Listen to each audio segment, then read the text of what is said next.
இன்றைய ஆன்மீக தகவல். மகாவிஷ்ணு எடுத்த 10 அவதாரங்களிலே கன நேரத்தில் வந்து மறைந்த அவதாரம் நரசிம்ம அவதாரம். மற்ற அவதாரங்கள் எல்லாம் சற்று கூடுதல் நேரம், ஆனால் வெகு குறைந்த நேரமே. ஆனால் அந்த நரசிம்மரை பணிபவர்களுக்கு கிடைக்கின்ற நன்மைகள் என்று பார்த்தீர்களானால் அவை கணக்கில் அடங்காது. ஒரு நிமிடம் நரசிம்மரை தியானித்து நரசிம்ம ஸ்லோகம் சொல்லி, நரசிம்மா, நான் இப்படிப்பட்ட பிரச்சனையிலே இருக்கின்றேன், என்னை காப்பாற்று என்று வேண்டிக் கொண்டால், வேண்டிக் கொண்ட அந்த கணமே நம்முடைய பிரச்சனையை தீர்க்க வருகின்ற தெய்வம் நரசிம்மர். கண்கண்ட உண்மை. எத்தனையோ பேருக்கு நரசிம்மர் அவர் தன்னுடைய உருவை எடுத்துக்கொண்டு வர வேண்டும் என்பது அவசியமில்லை. அப்படி வந்தால் நம்மால் தாங்க முடியாது. ஆனானப்பட்ட பிரகலாதனே பயந்து விட்டான். பிரகலாதன் யார்? தெய்வ ஸ்வரூபம் பிரகலாதன். பிரகலாதன் தெய்வ ஸ்வரூபம், பெருமாளுடைய பரிபூர்ணமான அனுகிரகத்தை பெற்றவன். அப்படிப்பட்ட பிரகலாதனே பெருமாளுடைய அந்த நரசிம்ம உருவத்தை பார்த்து சற்று கலங்கித்தான் போனான். குழந்தை அல்லவா, கலங்கித்தான் போனான்.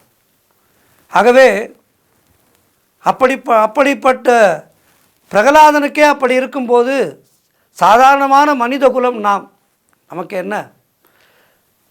நம்மால் நரசிம்மரை நம் கண் கொண்டு பார்க்க முடியுமா?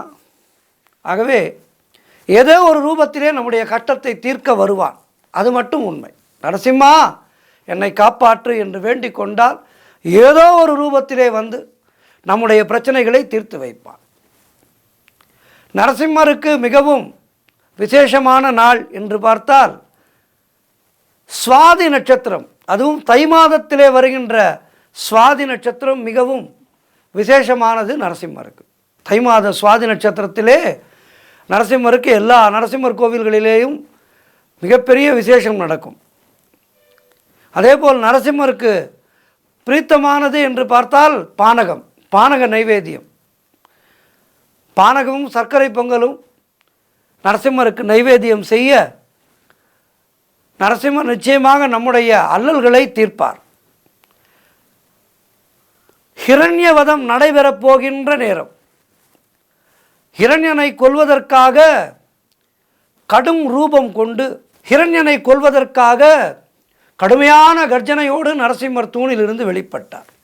அதிபயங்கர உருவம், சிங்க முகம், மனித உடல், இதுவரை பார்க்காத வித்தியாசமான அமைப்பு.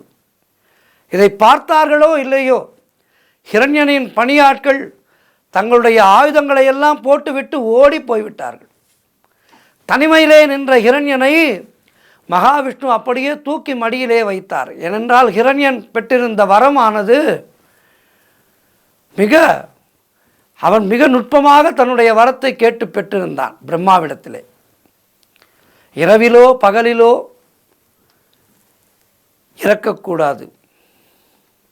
இப்படி எத்தனையோ ஆயுதங்களால் வெட்டப்பட்டு இறக்கக்கூடாது, குழந்தைகளால் இறக்கக்கூடாது, பெரியவர்களால் இறக்கக்கூடாது.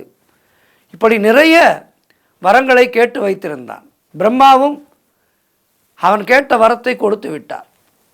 ஹிரண்யனை வதம் செய்ய வந்த அந்த வேளை மகாவிஷ்ணு எடுத்த அந்த நரசிம்ம அவதாரமானது உலகங்களையும் நடுங்கச் செய்ததாம். மகாலட்சுமி தாயார் அவருடைய அருகிலே செல்வதற்கு பயந்தாளாம். என்னுடைய கணவரை இப்படிப்பட்ட கோபத்திலே நான் பார்த்ததே இல்லை.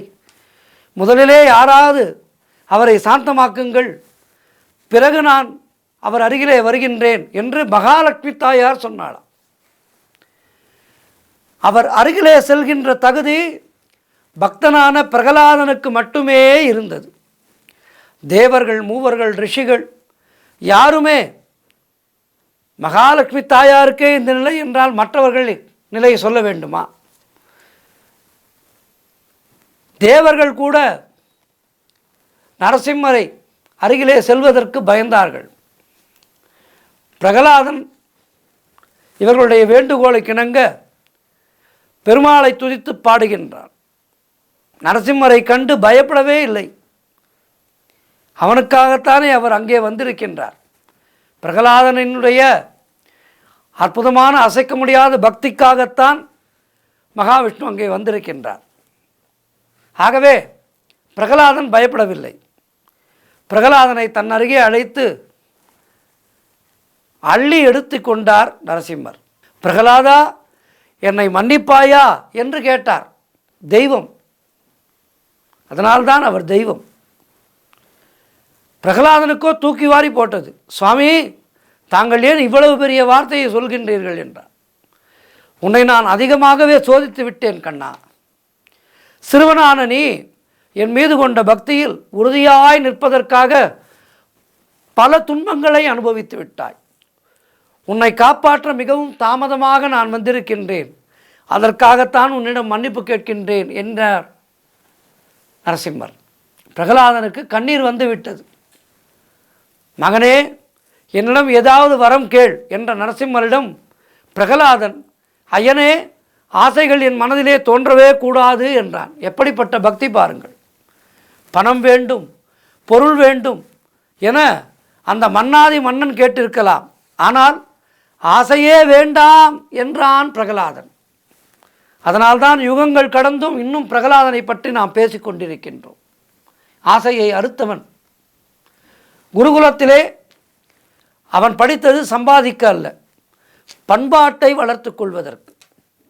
பிரகலாதனுடைய இந்த பேச்சு நரசிம்மருடைய மனதை அப்படியே உருக்கிவிட்டது. பகவானை கண்டு பக்தன் தான் உருகுவான். இங்கோ கோபமாய் வந்து வேகமாய் ஹிரண்யனின் உயிரை எடுத்த பகவான் பக்தனை கண்டு உருகி சாந்தமாகி போனான்.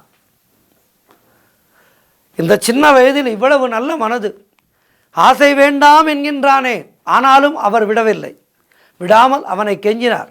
இல்லை இல்லை, ஏதாவது நீ கேட்டுத்தான் ஆக வேண்டும், நான் கொடுத்துத்தான் ஆக வேண்டும் என்றார்.